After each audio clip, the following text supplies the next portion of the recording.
Permítame que empiece hablándoles en líneas generales de la estructura de mi intervención. Me gustaría tratar tres grandes temas. En primer lugar, mostrarles por qué y cómo de comparables son los temas de la gestión del agua en California y en España. A continuación, me gustaría hablarles sobre los tres retos en temas de aguas que son prioritarios en California ahora mismo, mostrando también cómo estos retos son compartidos en muchas otras regiones del clima mediterráneo y particularmente en el territorio español. Y finalmente hablaré de algunas innovaciones en temas de políticas públicas que son más necesarias que nunca debido a los desafíos que nos plantea el cambio climático y que me parecen especialmente relevantes por los paralelismos con el contexto español. En primer lugar, permítanme hablar un poco a nivel personal. Llevo 8 años viviendo en California y una de las primeras cosas que me impactó más cuando llegué fue que en realidad tenemos climas muy parecidos. Tenemos paisajes agrícolas de industrias hidráulicas muy parecidos y eso me chocó bastante y con el tiempo me fui dando cuenta que esos parecidos son incluso más grandes de lo que pensaba. California tiene aproximadamente 40 millones de personas y una superficie ligeramente inferior a la de España, pero lo que es más relevante a nivel de gestión del agua es que ambos territorios tienen un régimen climatológico similar, una precipitación anual media muy parecida, pero lo que es más problemático es que hay una acusada desigualdad entre las regiones con mayor disponibilidad hídrica y las zonas de mayor demanda. Estas zonas de mayor demanda son regiones eminentemente agrícolas, con un clima muy favorable para el desarrollo hortofrutícola, pero a menudo con déficits hídricos significativos que se tienen que cubrir con una gestión de embalses óptima y a veces también con trasvases.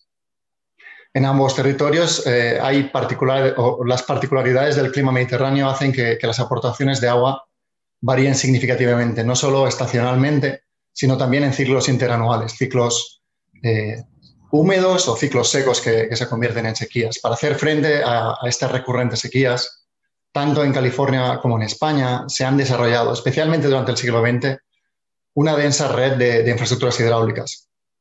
Como contraste, y a pesar de todas estas similitudes, la estructura institucional es muy diferente. En España hay una gestión muy centralizada a nivel de cuenca hidrográfica, una centralización que se materializa en los organismos de cuenca, mientras que en California cuenta con una gobernanza tremendamente descentralizada. Una gobernanza en la que los organismos locales, las ciudades, las comunidades de regantes son muy autónomas y mucho menos dependientes en las instituciones centrales que en el caso español. Con ello, nos encontramos con dos realidades que pueden ser muy similares desde el punto de vista físico y climatológico, pero que son bastante diferentes a nivel de gobernanza. Esto crea que los planes de gestión sean mucho menos integrados en California, pero a cambio, dado que hay mucha menos ayuda por parte del Estado, existen mayores incentivos para una gestión más eficiente a nivel local. Y después de este primer contexto o situación del contexto entre California y España, me gustaría hablarles de los mayores retos de la gestión del agua en California. Podemos ver que estos retos son muy similares a los que han hablado Teodoro y Elisa sobre España y entre ellos podemos generar paralelismos que pueden ayudarnos a mejorar la gobernanza. El incremento de la población, la intensificación agrícola, la necesidad de mejora de la gestión ambiental de ríos, humedales y acuíferos están incrementando los conflictos en temas de agua. Y como bien hemos comentado, como también comentó Paco al principio, el cambio climático, que está intensificando sequías, también incrementando la volatilidad de las precipitaciones, aumentando riesgo de inundaciones, está poniendo aún más presión en estos sistemas, que ya de por sí se encontraban en situaciones de estrés. Con todo ello, podemos identificar tres retos prioritarios en California, que muestran, como ya dije, ciertos paralelismos con el caso español. Estos retos son, en primer lugar, la sostenibilidad en el uso del agua para la agricultura. Existe un problema muy importante de sobreutilización de acuíferos. Teodoro también comentó que este caso pasa en España en algunas partes. Y esta sobreutilización de acuíferos aquí en California no afecta solo a las regantes, sino que también tiene efectos a terceros. En la sequía de 2012 o 2016 se secaron muchísimos pozos que eran de residentes o de comunidades, entonces esta gente se quedó sin agua. También afectan a las demandas medioambientales y también existen grandes problemas de subsidencia que afectan a las infraestructuras hidráulicas y a otras infraestructuras. Se está utilizando, como conclusión, se está utilizando más agua de lo que se puede regenerar de una manera sostenible. Y si no se toman medidas, en unos años podrían quedarse sin cultivar cientos de miles de hectáreas. En un informe que publicamos el año pasado, llegamos a la conclusión de que hasta 250.000 hectáreas están en riesgo de no poder ser cultivada de una manera sostenible si no se toman medidas rápido. Esta situación, como podemos ver, tiene un claro paralelismo con la de ciertas zonas de España. El segundo reto es el del acceso equitativo al agua de calidad. La reciente sequía que tuvimos entre 2012 y 2016 y más recientemente también la crisis económica y el incremento de desempleo asociado a la pandemia han sacado a relucir que California sufre un problema estructural de acceso al agua. El problema es mucho más grave que el que existe en España debido a que las desigualdades sociales en este país son mucho más profundas y también en que existe un mayor coste de los servicios de agua y saneamiento. Este hecho, sobre todo en el inicio de la pandemia, generó muchísima incertidumbre en cuanto a impagos, hasta el punto en que fue necesaria una moratoria gubernamental para evitar los cortes de suministro, debido a la falta de liquidez de familias vulnerables. En España, este problema de equidad al acceso en agua es de menor envergadura, pero podría agravarse por la dificultad que tenemos de poner en marcha políticas públicas a nivel estatal, ya que esto es competencia local. El tercer de los grandes retos que existe en California y que también tiene paralelismos en España es el de la mejora del estado de los ecosistemas acuáticos. La salud de los ecosistemas fluviales se ha venido degradando durante décadas en California. Una tendencia que se ha hecho más aguda con las recientes sequías y el incremento de las temperaturas por el cambio climático. Aunque ha habido casos de éxito en temas de conservación y regeneración, la gestión basada en caudales mínimos y una financiación claramente insuficiente no han sido capaces de revertir esta tendencia. Además, como ya comenté, los efectos del cambio climático van a incrementar el estrés en los ecosistemas, generando más conflictos entre las necesidades de los sistemas ambientales o de las regulaciones ambientales y los demás usuarios del agua. Y esto me lleva a la tercera parte de mi intervención, y es qué innovaciones se están implementando en materia de políticas públicas. Y es interesante todo lo que hemos oído por parte de Teodoro y de Lisa, porque yo creo que hay muchas cosas que vais a oír que más o menos están en el mismo ámbito. En este apartado me gustaría destacar que una serie de políticas que se están implementando en la actualidad y que podrían extrapolarse a nuestro país. Hablaré de 4 principios para tratar de afrontar con la creciente variabilidad climática, pero que también sirven para incrementar resiliencia frente a otros cambios que provocan incertidumbres, como el incremento de la población, los cambiantes marcos regulatorios, la innovación tecnológica o las relaciones cambiantes entre políticas locales, estatales y federales, que son muy importantes en este estado. Y es que tenemos que tener en cuenta que si algo temen los gestores y también los inversores son las incertidumbres. Por ello, debemos de ser capaces de diseñar planes y políticas que sean capaces de hacer frente a estas incertidumbres para evitar riesgos sociales, económicos y ambientales. Estos 4 principios que me parecen interesantes para subrayar son, primero, el alineamiento de objetivos y políticas institucionales. En segundo lugar, el fomento de programas con beneficios múltiples. En tercer lugar, el incremento de la flexibilidad. Y en cuarto lugar, el diseño de políticas de incentivos. Voy a usar algunos ejemplos para tratar de ilustrar su aplicabilidad. Debemos tener en cuenta que el agua es una cuestión transversal. Teodoro lo estaba contando antes. Afecta a diferentes sectores: agricultura, desarrollo urbano, medio ambiente, industria, turismo. Y las decisiones se toman institucionalmente a muchos diferentes niveles. Por ejemplo, aquí en California vemos que el Departamento de Agricultura a nivel federal está financiando actividades a nivel agrícola que pueden influir muchísimo en el uso del agua y con resultados que no tienen por qué estar alineadas con los objetivos a nivel estatal o local. Para mejorar el alineamiento es necesario coordinar objetivos y políticas entre las diferentes administraciones que gestionan este recurso. A este respecto, y como un ejemplo interesante, el gobernador de California, Gavin Newsom, ordenó la creación de la iniciativa Water Resilience Portfolio.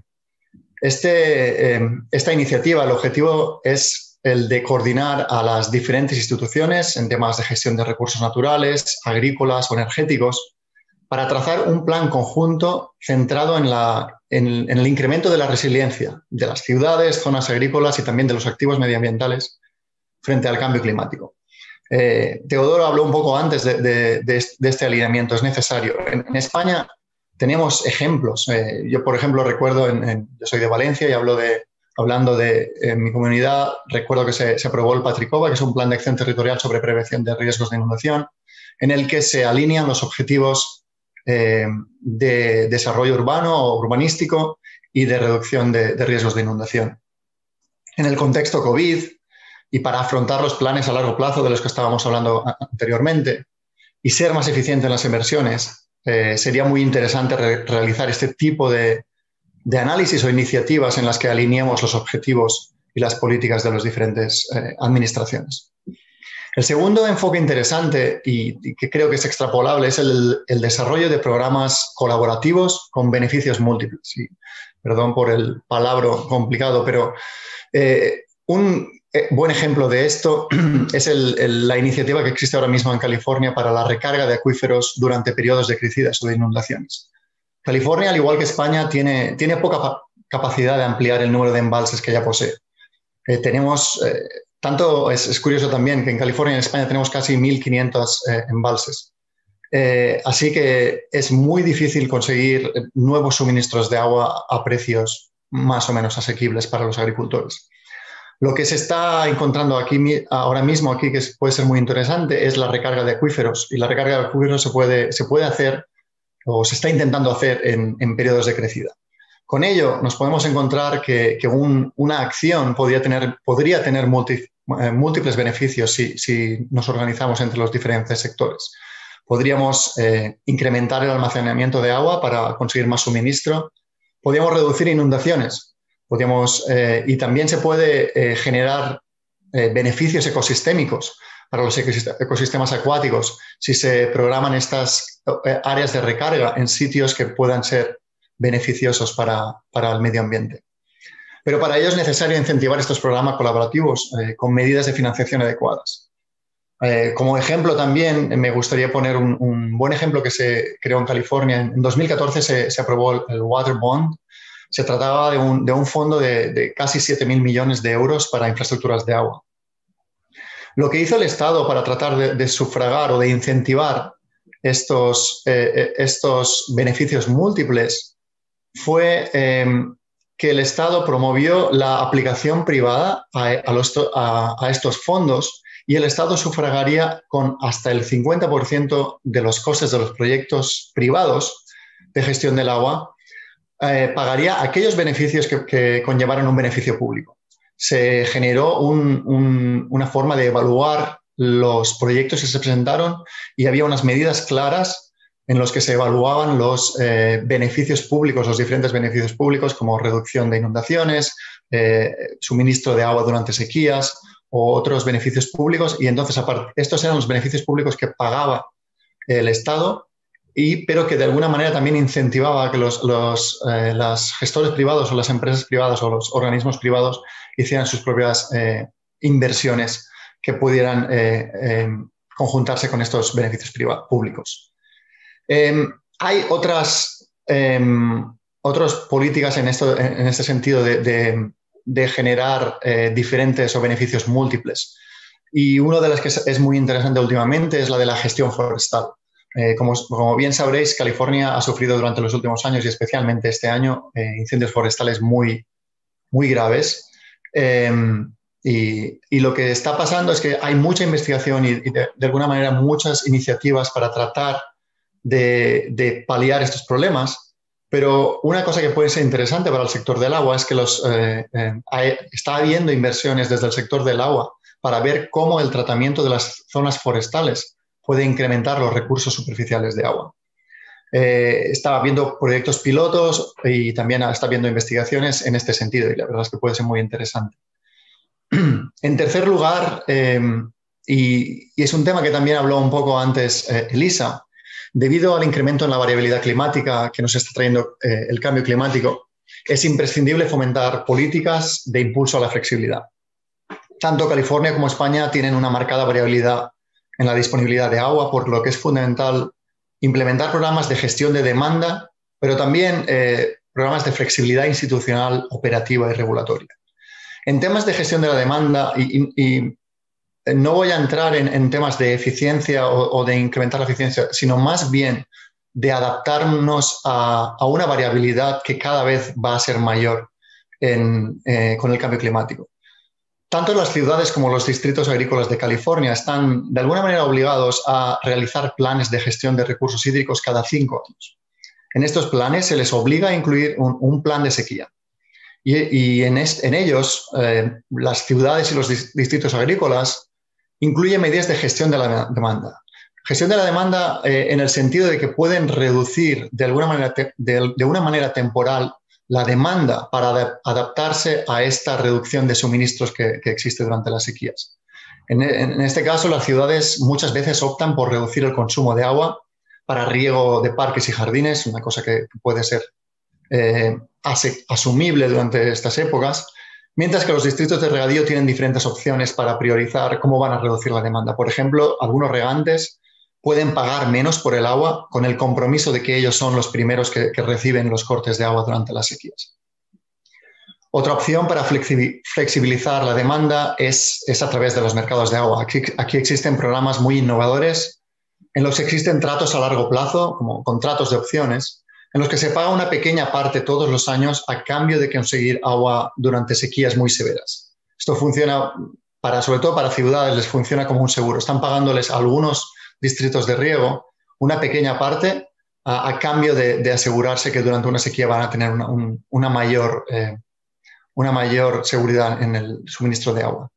Pero no solo es importante, como dije, la flexibilización de la demanda, también hay que ser más flexible en la gestión y operación de infraestructuras. Aquí se está innovando mucho en el tema de mejorar las operaciones de embalses usando predicciones meteorológicas más precisas con tecnologías innovadoras a corto y medio plazo. Es un tema bastante interesante. Y finalmente me gustaría destacar la política de incentivos. Este es el cuarto punto que quería destacar. Y los incentivos económicos o fiscales pueden servir para promover el consumo eficiente del agua, pero también para incrementar la efectividad en políticas públicas. Como he comentado anteriormente, California cuenta con una ley de planeamiento urbano de recursos hídricos. Esta ley se aprobó primeramente en los años 80, pero pasado algunos años muchas ciudades no habían implementado estos planes. Entonces, el Departamento de Recursos Hídricos desarrolló una medida muy interesante. Solo podrían obtener ayudas en los programas de financiación aquellas ciudades que tuvieran el plan al día, un plan actualizado. Y así fue como se generalizó la realización de estos planes. Creo que Elisa ha contado un tema muy similar que está desarrollando la Unión Europea en su intervención.